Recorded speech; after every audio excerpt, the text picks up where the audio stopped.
So guys, जैसा कि हमने पिछले एपिसोड में देखा था, ओल्ड गुयू ने अपनी बॉडी को जायंट बॉडी के साथ मिला लिया था, जिससे उसकी ताकतें कई गुना बढ़ गई थी। उसने जूनियर के फॉर्मेशन को तोड़ दिया था और गुस्से में आकर उन्हें खत्म करना चाहा, लेकिन तभी जियोयान ने एक्सटर्मिनेशन फायर लोटस को रिफाइन कर लिया था। उसे देखकर सभी के रोंगटे खड़े हो गए और उन्होंने उससे काफी दूरी बना ली, मगर ओल्ड गुयू नहीं जानता था कि ये कितना खतरनाक है। वो उसका स्वाद चखना चाहता था। जियोयान ने उसकी एक ख्वाहिश भी पूरी कर दी और फायर लोटस को सीधा उसके ऊपर छोड़ दिया। ओल्ड गुयू ने तुरंत अपना 10,000 सोल बोन आर्मर एक्टिवेट कर लिया, लेकिन उस लोटस की एनर्जी इतनी भयानक थी कि उसने एक जोरदार धमाका किया और वो आइसोलेशन बैरियर भी पूरी तरह तबाह हो गया। शुरुआत में सबको लगा कि ओल्ड गुयू को कुछ नहीं हुआ, लेकिन हकीकत ये थी कि वो अंदर से पूरी तरह घायल हो चुका था। गुस्से में उसने जियोयान को मारने की कोशिश की, मगर तभी याओ लाओ वहां पहुंच गए, जिन्होंने ओल्ड गुयू को जोर से पीछे धकेल दिया।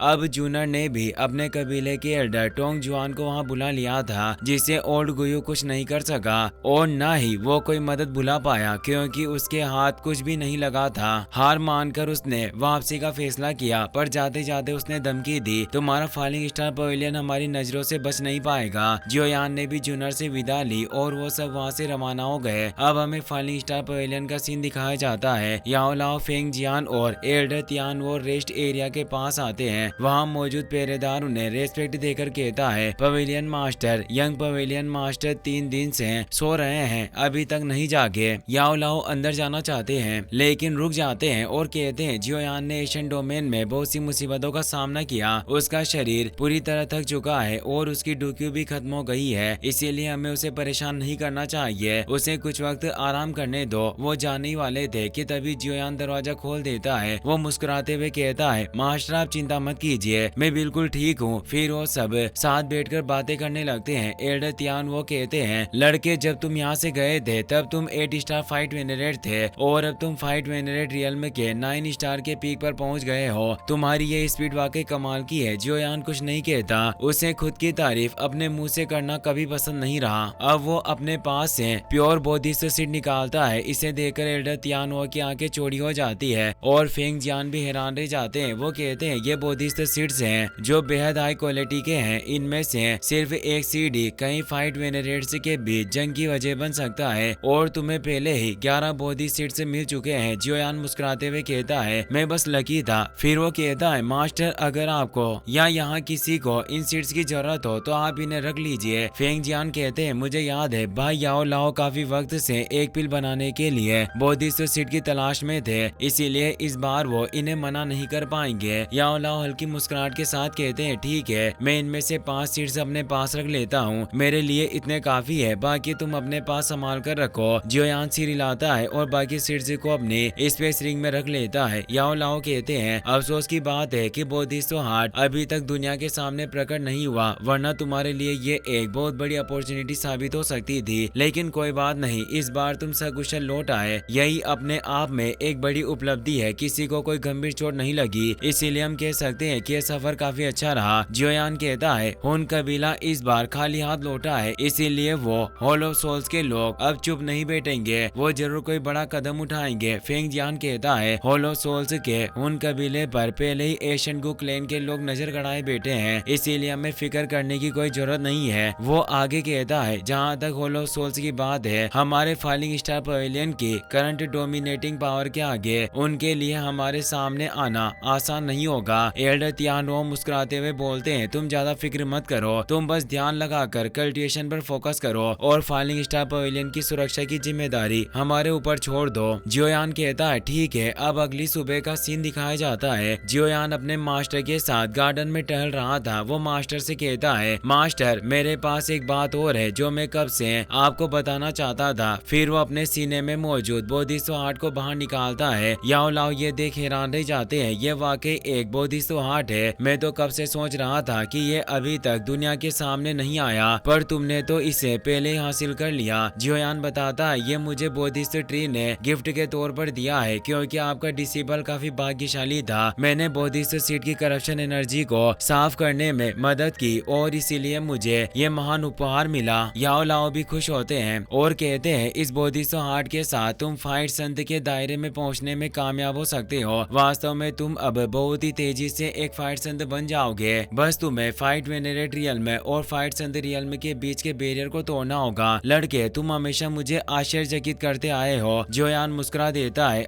अब हम हॉल ऑफ सोल्स का सीन देखते हैं, जहां ओल्ड मुगु और हुनयू पहुंच चुके थे। हुन कबीले का लीडर उनसे बेहद नाराज था। उसकी आवाज कड़वी और गंभीर थी। वो कहता है, ना तो तुम्हें बोधिसो हार्ट के बारे में कोई जानकारी मिली और ना ही तुम कोई बोधि से सीट हासिल कर पाए, फिर भी तुम अपना मुंह उठाकर यहाँ चले आए। क्या तुम्हें अपने ऊपर बिल्कुल भी शर्म नहीं आती? हुनयू विनम्रता से कहता है, होल मास्टर प्लीज आप मुझे एक और मौका दे दीजिए। पर तभी होल मास्टर उस पर तेज दबाव डालने लगता है। उसका तेज बाहर निकलकर सभी को डरा देता है। होल मास्टर कहता है, तुम हमारे कबीले के यंग मास्टर हो और हर कोई तुम्हारी तारीफ करता था, इसीलिए तुम्हें प्रशिक्षण के लिए महान अवसर दिए गए। मगर अफसोस की बात है कि तुम हमारे भरोसे के बिल्कुल भी लायक नहीं निकले। तुमने हमारा भरोसा तोड़ा है। अब तुम्हें यंग क्लैन लीडर के पद से हटा दिया जाता है। उसी वक्त वहाँ एक पोर्टल खुलता है और तेज एनर्जी बाहर आती है, जो हुनयू को पकड़ लेती है और उसकी शक्तियों को सोखने लगती है। होल मास्टर सख्ती से कहता है, हमारे कबीले का भविष्य बेकार लोगों के हाथ में कभी नहीं पड़ेगा और मैं ऐसा कभी होने नहीं दूंगा। ओल्ड मुगु डर के मारे कहता है, होल मास्टर प्लीज मुझे माफ कर दीजिए। मैंने पहले ही फॉलिंग स्टार पवेलियन से निपटने का एक प्लान बना लिया है। हम फॉलिंग स्टार पवेलियन को और ऊंचाइयों पर जाने नहीं देंगे और उसे नष्ट कर देंगे। होल मास्टर थोड़ा शांत होता है और कहता है, अगर तुम अपनी गलतियों को सुधारना चाहते हो तो ये अच्छी बात है। अगर तुम फॉलिंग स्टार पवेलियन को नष्ट कर दोगे तो मैं तुम्हें माफ कर दूंगा। ओल्ड मुगु की बात समझ जाता है। होल मास्टर आगे कहता है, जल्द ही वो घड़ी नजदीक आ रही है जब एशियन 8 क्लेन की पोजीशन में बड़ा बदलाव होगा। सीन कट होता है और अब हम फॉलिंग स्टार पवेलियन के बाहरी इलाके में पहुंचते हैं, जहां याओ लाओ दिखते हैं। वो कई दिनों से लगातार जियोयान के लिए एक पिल को रिफाइन कर रहे थे और अब वो आखिरकार फाइनली रिफाइन होने वाली थी। अब एनवायरमेंट की प्योर एनर्जी धीरे धीरे उस पिल के अंदर एब्जॉर्ब होने लगती है। याओ लाओ भी काफी थके हुए दिखते थे। उनके चेहरे पर पसीने की बूंदें ये बयां कर रही थी कि वे कितनी कठिन मेहनत कर रहे हैं। आखिरकार आसमान में पिल लाइटनिंग दिखाई देती है। ये 8 रंगों वाली 8 कलर्ड पिल लाइटनिंग थी। याओ लाओ हल्की राहत भरी आवाज में कहते हैं, वाकई मैं काफी लकी हूँ कि मेरी सारी डूक्यू खत्म होने से पहले ही ये पिल लाइटनिंग सामने आ गई। अब हमें बस इसका सामना करना है। अब हम जियोयान को देखते हैं, जो अपने कॉन्शियसनेस स्पेस में था। कब से ध्यान लगाकर भी वो फाइट वेनरेट के बैरियर को तोड़ नहीं पा रहा था। उसे अब समझ आ गया था, अगर मुझे फाइट संत बनना है तो इस मोटी लेयर को तोड़ना होगा। इसीलिए वो लगातार अपनी डूक्यू एनर्जी से उस बैरियर पर हमला करता जा रहा था, पर अफसोस वो बैरियर टूट नहीं रहा था। अब जियोयान काफी थक चुका था। वो सोचता है, अभी भी कुछ कमी है, इसीलिए मैं प्रमोट नहीं हो पा रहा। वो अपनी डूक्यू पावर को रिकवर करने लगता है। तभी गेट खुलता है। जियोयान की आंखें खुलती है। मास्टर वहाँ मौजूद होते हैं। जियोयान पूछता है, मास्टर आपकी हालत इतनी खराब क्यों है? मास्टर चेयर पर बैठे होते हैं। याओ लाओ कहते हैं, मैं तुम्हारे लिए पिल रिफाइन कर रहा था, और वो पिल बॉक्स से निकाल कर जियोयान को देते हैं। जियोयान उसे लेता है और खोलकर देखता है। ये बोधि से पिल थी जो बोधि पावर को कंट्रोल करने में मदद कर सकती थी। अब वो आसानी से फाइट संत रियल्म में ब्रेक थ्रू कर सकता था। जियोयान इमोशनल हो जाता है। उसने समझ लिया था कि मास्टर उसके लिए इतने दिनों से कड़ी मेहनत कर रहे थे। मास्टर बताते हैं, तुम्हारे शरीर में मौजूद बोधिसो हार्ट के लिए ये कम्प्लीमेंट के तौर पर काम करेगी और तुम्हारी हाफ फाइट संत रियल्म तक पहुंचने की संभावना इससे काफी बढ़ जाएगी। जियोयान मुस्कुराता है, अपने घुटनों पर बैठकर मास्टर का शुक्रिया अदा करता है। वो कहता है, मास्टर आप काफी दयालु हैं। बचपन से मुझे ट्रेनिंग दी, मेरी देखभाल की, आप मेरे लिए एक पिता की तरह हो। याओ लाओ से ऐसा करने से रोकते हैं और उठाते हुए कहते हैं, मूर्ख लड़के, ये सब करने की तुम्हें कोई जरूरत नहीं है, क्योंकि उनके रिश्तों में थेंस की कोई जगह नहीं थी। याओ लाओ आगे कहते हैं, अफसोस की बात है कि मैं केवल 8 रंगों वाली पिल लाइटनिंग की पिल ही रिफाइन कर सका। अगर पिल की क्वालिटी और बेहतर होती तो तुम्हें और अधिक फायदा मिलता।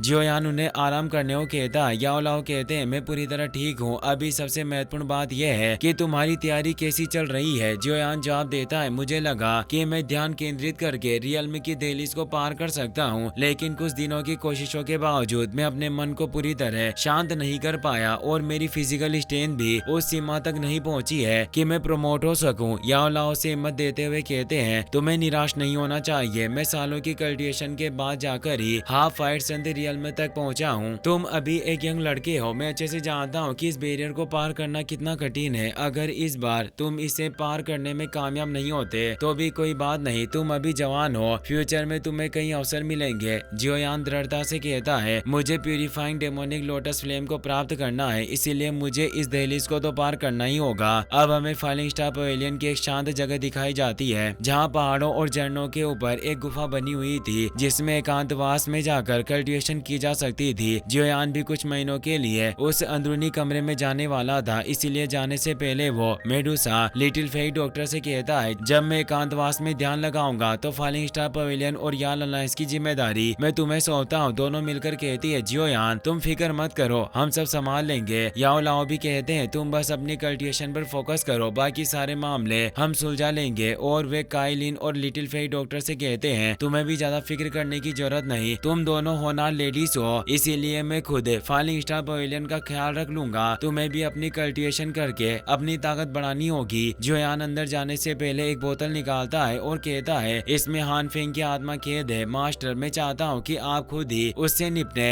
याओ लाओ गहरी सांस लेते हैं और वो बोतल अपने हाथ में ले लेते हैं। जियोयान की कल्टिवेशन की यात्रा अब बेहद लंबी और कठिन होने वाली थी, इसीलिए उनसे विदा लेता है, हाथ जोड़कर कहता है आप सब अपना ख्याल रखना। और फिर जियोयान उस एकांतवास हॉल के भीतर कदम रख देता है। जियोयान अंदर चलकर सोचता है मेरे पिता अभी भी हॉल ऑफ सोल्स के कब्जे में है और उनका भविष्य अज्ञात है, उनकी लोकेशन भी मुझे मालूम नहीं, इसीलिए अगर मैं उन्हें बचाना चाहूँ तो मुझे हॉल ऑफ सोल्स के साथ टकराना होगा, उनकी हर ब्रांच को मिटाना होगा। वो जानता था इसके लिए उसे पहले और भी बहुत मजबूत होना पड़ेगा। अंदर पहुंचते ही पीछे का दरवाजा अपने आप बंद हो जाता है। यह दरवाजा तभी खुलेगा जब जियोयान खुद उसे खोलने का फैसला करेगा। मास्टर भी वहां से चले जाते हैं और इसी के साथ ये एपिसोड यहीं पर समाप्त होता है। अगर आपको ये वीडियो पसंद आया हो तो इसे अपने दोस्तों के साथ शेयर करें, साथ ही वीडियो को लाइक और चैनल को सब्सक्राइब करना ना भूलें। आपका तहे दिल से शुक्रिया। Thanks for watching.